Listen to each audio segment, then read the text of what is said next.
خب درود به همتون. اصلا دلم نمیخواد حرف بزنم چون این صدای آب خیلی قشنگ، خیلی خوبه و حال آدمو خوب میکنه.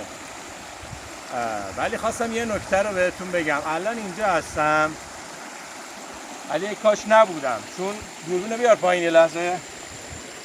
جای این اون ور کوه زهرمار نمیدونم. آقا وقتی میایین تو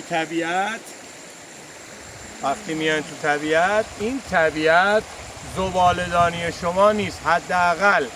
حداقل شمایی که ماشین خوب سوار میشی، شمایی که لباس برند میپوشی، شمایی که اتکلون 6 میلیونی به خودت میزنی به بالاتر، کفش فلان مارک و فلان برند رو بپوشی، حداقل اون ذهنیتت هم برند خوبی باشه و یه مقدار انسانیت، فهم، درک و شعور چیز بدی نیست.